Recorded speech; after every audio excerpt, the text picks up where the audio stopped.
Mulder, welcome to 69 Faces of Rock. How are you guys doing today? Very well. Good. All right. Yeah. Okay, can you introduce yourself and tell me what you do in the band? My name's Vaia. I play bass. My name is Aaren Pantke. I sing and play guitar. And I'm Kyle Pooley. I play drums. All right. So what were the origins of Mulder? Who wants to start? That's Aaren. All right. Go ahead. I guess that precursor to Mulder would have been doing projects like Vesicant and Nefarious locally. Unfortunately, those didn't work out, so I was determined to do my own thing with some new people, and that is now Mulder. So, yeah. Okay. So how would you describe the band members that you ended up with? They're characters, to say the least. Yeah, That's right. Everyone in this band is a fun group of That's people the to be nicest with. way of saying they're all fucking stupid. No, Yeah. they're great. No, sincerely, no one takes themselves too seriously, other than maybe myself, and like whatever. But like these are cool dudes. I really enjoy hanging out with them. I enjoy being in the band with them. They all bring their own cheeky fucking element to the band, and it's We sick. all are pretty fucking stupid. That's right. So tell me a few anecdotes about the band members. Let's see. Aaren. What does anecdote mean? No, stop. I'm stupid, but I'm not a dumbass. But let's see. Aaren is he's pretty puts his foot down. You know, he wants what he wants. Haven't really had any like issues, but you know, Aaren is pretty persistent with what he wants. Kyle's pretty laid back. Carlos doesn't say anything, but then he'll come up with the craziest lead, and then I just sit back and play. I know my role. Everyone knows their part, but when you put it all together, everyone is one unit. How do you put up with all of And this? then I'm with Dom on it pretty much. Aaron's basically the leader of the band. He does most of the writing. He started the band. He wrote most of the songs at the beginning himself. So like he's pretty much the boss. Mafia. As what that doesn't mean it. Like obviously we still all put our part in, but like yeah, me, Dom, and Carlos just kind of like stay back and we put in whatever input we can. Carlos is one of my more personal friends and whatnot, so like me and him get along really well. But yeah, Aaron's the man. Yeah, most of the time. we do what we can to contribute and obviously and like do the best we can to like perform what we do, obviously. Most of the time the stuff is already so good that we don't really need to add anything. But we do, and when we play live and when we record, we're at practice, it's we'll set. listen back. But when we get into the studio, we end up adding our flares, and then when we play live, that's when it really turns into the band. Like it's like Kiss. Those first 3 Kiss albums, like yeah, awesome. But real Kiss is seeing them live, you know. It's the same thing. Except with the 80s. Got it. I feel we're a good studio unit, great studio band, but our main draw is the live stuff. So I don't even think we're that good live per se, but we're fun. Yeah, you but know? say, that's the thing. It's the energy. Our friends we- come, everyone has a good fucking time. It's not just fucking I was gonna say serious metal bullshit. And like I get that, don't get me wrong, whatever. I get a lot of you are fucking old and don't like fun anymore. But yeah, I don't know, that's the biggest thing I like to bring to the table. was Is gonna like this say- shit's a good time. Like that's what it's supposed to be and not this weirdo depressing shit. I don't know. But like yeah, fun. That's what it's about. So how did you go about developing your sound? Ripping off bands like Repulsion, Master, Impetigo, Autopsy. That's literally it. Just literally aping my favorite bands and trying to make them, one. It's like all my favorite bands are in an orgy, and the product of that is us, I suppose. We're not reinventing the wheel. We're mass fuck producing that. the wheel. Yeah. Mass producing. We're just pushing it. Yeah, around. we're just making rolling it more around. wheels. That's it. We're not Yeah, making a new one. We're making the same old wheel. That's a lot of wheel. That's Yeah.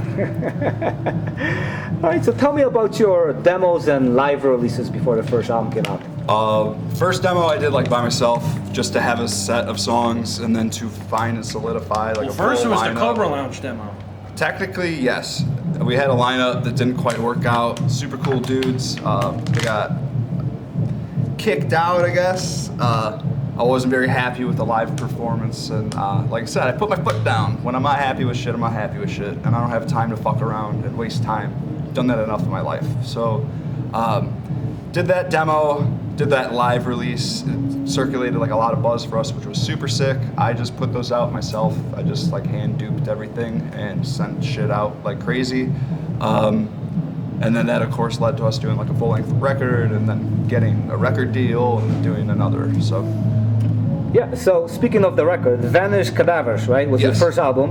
What can you tell me about the songs and the recording process? So half of that album is re-recorded demo tunes, and it was really out of necessity of everyone bothering us for a fucking full length. We kept doing these small little releases because why not? They're easy to do. It's quick, it's short, to the point.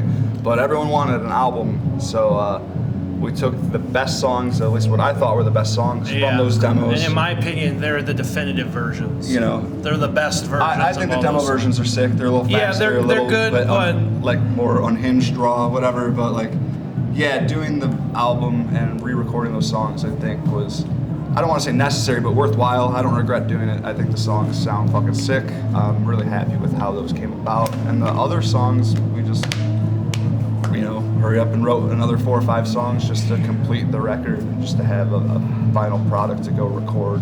How important was the use of Cheyenne brand in developing your overall sound? Our overall sound, I don't know how important she is with that. However, she's super important in like accentuating that. Like she knows what we sound like. We've always worked with her. If not, like honestly, most of the venues that we play, she does sound She at. also like likes that old Yeah. school kind of music and stuff, and like She gets what we we're want someone going who for. understands that kind of music But to like mix us. She definitely, like I said, accentuates like what we do. There's certain things that I think she pushes forward to like, I guess, spotlight things that we do or whatever. But she gets it. She knows what I want it to sound like, what these dudes want it to sound like as a listener, what it should sound like.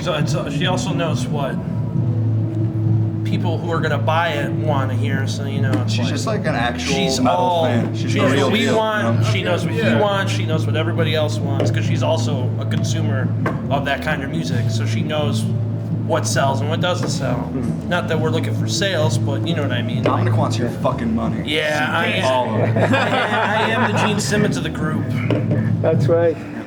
So how did that album do overall? I think it did pretty fucking kick ass. We kept selling out of the thing. For being released in the Yeah, middle of so- COVID, it did a hell of a better job than I thought it would. Yeah, I was gonna say, especially for us not touring or being able to play any shows for it at all because of COVID, like it did pretty good for us not being able to promote it whatsoever. Like Jason with Rotted Life, Aaron with Goat Throne, Dylan with Head Split, like everyone did like an incredible fucking job like pushing the record because, well, there was nothing else to do except sit on the internet and talk to each other and discuss what's fucking happening in the world. And you know, like I said, fortunately we did really well with it, sold out of quite a few pressings, had to keep reprinting it over and over, and I don't think that's a bad thing in the slightest. So I think that definitely helped generate a buzz to get us to where we are now with Prosthetic. I think it was pretty vital for us to do that record. So thanks to everyone that really fucking pushed us and kicked us in the ass Yeah, to 100%. do that, because I don't really know if we would have done that in that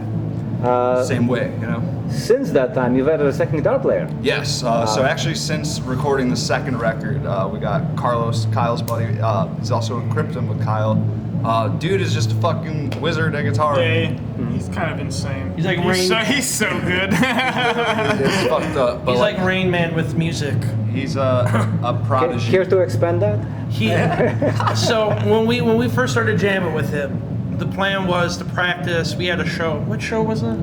I don't even know, but like It was a show that we had lined up. And he we're said like, he didn't know any of the yeah. songs and showed up and knew songs that we don't even have fucking recorded yet that we Yeah. played live once months Yeah, you heard it ago. live And it's- once. He's Yeah, like, he oh, did- I know how to play it. And it's like, what? He played it like probably like 90%. I'm like, gonna say he's one of those guitarists because like I work with him in another band, but he's one of those guitarists that can just like learn songs by ear, Yeah. like literally, And like very quickly. Like, Literally, yeah, It's like- not sit on it. He's just, oh, okay, you're yeah, playing what that. Rain Man is the Yeah. numbers, Carlos is the music. And it's like, oh, I guess I am It's playing pretty that, you insane. Fucking I weirdo. can honestly say myself from working with him and in the other band in here that overall, like Carlos is the most skilled and like talented. Oh, he's the musician. most talented member in Boulder. Period. Yeah. like Like, hands honestly. down. Like, fuck, Like I don't I even feel, know my riffs. I feel like we have the soul and we know what's fun and what we love, obviously. But Carlos really, He's a machine. Yeah, he's a fucking monster, honestly. Like, it's crazy how good he is and how much he knows without knowing it. Like, it's weird, but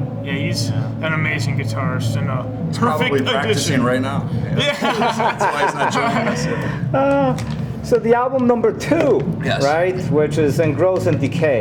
It just came out. How long did it take you to write the songs and record it?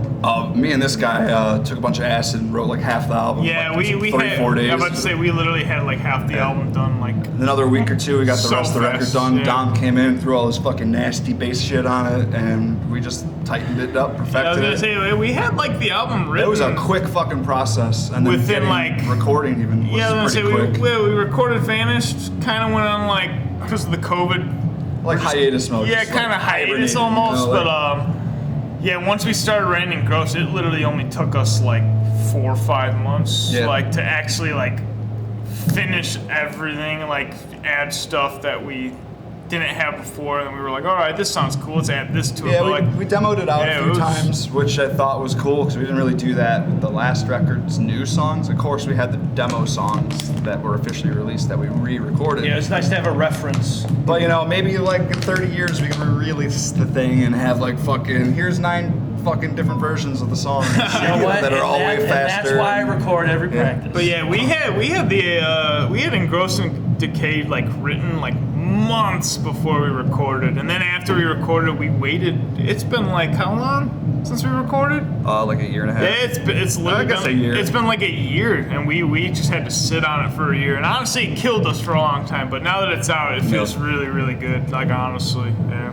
So what lessons from the first album were you able to apply when writing and recording the second one? So we found out how Cheyenne worked. Well, yeah, no, that was the big thing. Like, you know, just working with her, like the first time was just, I would, like the first time we did a demo Necrobiome with her, and that was like a really quick, easy process. But doing a record with her was something. She means business, and she gets Yeah, shit she's done. another one who's real persistent, Yeah, and it's you know in a it's great like, way, like- yeah, puts you in your place. You know, you go in there, you're like, we're gonna have a good time. And she's like, yeah, we're gonna have a good time, but you better You're get your also here fucking to shit get done. shit done. And it's like, Yeah. meanwhile, me and Scott are just slamming fucking beers. But like, yeah, no, that's the thing. Working with her is fantastic. I really enjoyed working with her. I'd like to continue doing records with her if possible, if feasible. But you know, we'll see what the future brings us.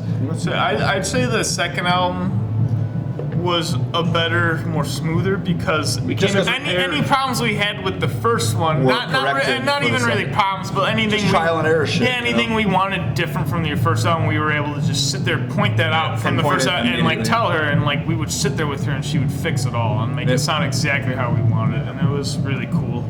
Like the second time around to like be able to do all that. It was pretty cool. You know, you work with like, normally you hear about like working with producers, and they'll be like, oh, you need to do this, you need to do that, maybe change this chord, maybe do that. She had, her and Scott, when we recorded, they both had input, but it was never like, yo, you definitely need to do that. They were like, they understood what we were doing, and unless it was a super like, yo, don't do that, they were like, do your thing. You do play how you play. We don't want to change your sound. We just want to capture it, and that was really cool. Great. Do you feel this is your defining moment? Sure, why not? You know, fucking, we just played a really sick sold-out show. It has nothing to do with us, in my opinion. We just happened to be fortunate enough to get on a crazy fucking stacked lineup. But It's it just was the beginning. packed, you know, and we were the first band tonight, and I don't know, it was really cool looking up and seeing one of the biggest pits I've ever seen in Reggies ever for my fucking band. You know, that was very, very, very gratifying. In my opinion, it's just the beginning. But yeah, you know, I don't think, you know, we'll be sitting on, you know, piles of gold like Scrooge McDuck. Not like that, but you know. Simmons over here. Yeah, we're not gonna be doing that. He said, But "Listen, it's we're like, gonna sell millions of no, fucking I'm not records." saying. I'm just like, I mean, like, we're progressing. We're actually starting to be like, like Rush. oh, hey, we're here to see you. It's not, oh, you're here. It made the show better. It's like we're actually running into people that are coming to see us, and it's like, all right, it's kind of cool that there's a buzz Yeah, coming. it's weird having fans that aren't our fucking friends. Yeah, that's- you know? that's what I'm saying. It's Yeah, so- yeah, but see, even strange. outside, I've had like so many people walk up to me. I'm like, who the I fuck are you? Who the fuck are Someone came up to me you? and asked me for a picture, and I said, "You want? Sure." I mean, that's it's gonna look Dude, like you took I a don't know picture you, with one of but- your friends on the street, but Well, sure, we signed some I'm a kids' nobody. cast tonight. Yeah, Like, in the he had a broken backstage, arm, I and signed he's some like, dude's can you cast. sign He my was like, cast for me? I was like, what? oh, you signed it too? Yeah, he came to the merch came- table. He's like, can you please do this? I was like, sure. I Yeah, he haven't got signed a mine cast since earlier. I was like, fucking that's the middle first school. cast Like, I've ever literally. signed. Yeah, it was kind of cool. You So know? what are your hopes for the new album? My hopes for the new album aren't very high, I guess. I set the bar low and I always hit it, right? No, I just want people to fucking, like I said, just take it for what it is. It's not supposed to be this uber fucking creative new it's thing. nothing new. It's fun Like- fucking death metal. I play shit and listen to shit that is fun, memorable, hooky death metal, and to each their own, but like there's enough in-can clones, there's enough bolt thrower clones, there's enough bands doing that kind of stuff, and I think it's all fine and great and all, but no one's just doing this fun shit, man. Playing music we want to hear. This Yeah, is- also, like, if I wasn't in the band and like I just heard the band, I'd be like, yeah, this is something I would want to hear, and it makes it even cooler that's like I'm a part of it, you know? Yeah. It's like one thing to be really into a band and like, yeah, go see them play all the time, and you're like, I wish that could be me, and it's like, oh no, you're in the band. It's like you're a part of it, and it's cool that people are actually digging the stuff that we're doing. Yeah. And hopefully with the new album, I just hope we get a wider audience. We get out to more people. I don't. I feel like I like my niche. I feel like there's a lot of oversaturated death metal right now. Like a lot of stuff that sounds the same. Not that it's bad, it just sounds the same. And I do feel like we're doing a good job of sticking with the old stuff. Obviously, he does like the MVD, like old school We death. sound like everything else, Yeah, I was but gonna say- I somehow was we gonna- still have our own thing. I was gonna going, say, you know, like, you I mean, can his listen to an vocals are obituary, different. death, fucking I was gonna say a pestilence. lot of these bands though Spix. nowadays be doing like the gutturals and whatnot, and like I feel like there's other bands obviously, but like I feel like there's not many bands doing his vocal style and I like- sticking with that '90s I like school vocals punky with death metal. character, you know, right And for I do personally feel like while we're very simple, we do kind of stand out. Honestly, like not trying to sound arrogant, but like I don't know. less is more, baby. Yeah, less is more. That's right. Meat and fucking potatoes. So finally, when you guys are not doing a band, you seem to be very active in the scene. So what Sure. are some things that you do? Mark, all I do is fucking work and listen to metal music and go to shows. And if not that, I And mow that- my lawn. And I can confirm that. Yeah, you know, Except for the lawn. Yeah, that's the thing. I guess what you would call a scenester. I make every vigilant effort I can to drive that 40-mile drive to go see some fucking kick-ass bands. Because why not? What else am I gonna do? I'm passionate about it. Like the time is now. Like I'm not gonna sit on my ass and regret being like, oh fuck, I should have went to this. I should have went to that. Like nah. Like this is my thing. It's what I'm passionate about. It's what all my money goes to. My time, my energy. This is my life, essentially, you know? Yeah, I mean, I'm not, Aaron's a diehard. I mean, I love metal music. I love everything. I love the type of music we play. But, I have an eclectic taste. Whereas Aaron's, he likes to go out to the shows. He's in it. He's got to be in it to experience it. I'm more of a, I like to lay back, listen to the tunes, whatever. So, I mean, pretty much everything that I do outside of the band is music related. Like, I listen to music, I'll buy music, I try to write music. I smoke weed and try to make more music. So, I mean, it's pretty much music is all I do. If I'm not doing other stuff around the house, it's just music all the time. I'm really into collecting like vinyl and all that. So, I mean, I'll go out, find weird stuff here and there. Everything. It doesn't just have to be metal, but that doesn't mean I don't listen to metal. I listen to metal. I just pretty much just listen to music and do music-related things. There's no other hobby that I have. Everything is just music. That's what I like to do. That's what I've been wanting to do. No, I could relate to that. I wish I was really into bodybuilding, but this figure doesn't make it. So. That's still to come. Yeah. By album 6. When I'm not in the band anymore, my solo project happens. By the second Alive. Yeah. Alive too. Yeah, by Alive Cobra 2. Lounge. The Cobra Lounge 30th anniversary. That's right. And then, like, I'm kind of in between them. I don't go to as many shows as Aaron. He knows a lot of people, and he just be going out to, like, everything. But, I try to go out to as much as I can. Metal is, like, pretty much my life. I've been listening to it for a long time, and it's a big deal to me, obviously. But, when I'm not doing that, I'm either working, or I'm just chilling, or I like hiking a lot. I like going out in nature, but, Yeah, I don't know. Like, yeah, other than nature and metal, like those are my two. Kyle's my our Bear two- Grylls. Our two mega life inspirations for me is like getting out in nature and just coming home, listening to metal, writing metal. I collect metal like them. Like I collect tapes and CDs and vinyls, but like Dead yeah, bodies those and are like vinyls. my main hobbies. It's just metal and hiking. That's what I like to do, honestly. Sounds good. Thank you. Yep, certainly. Thank you. Thank you. Cheers, Mark. Take it easy.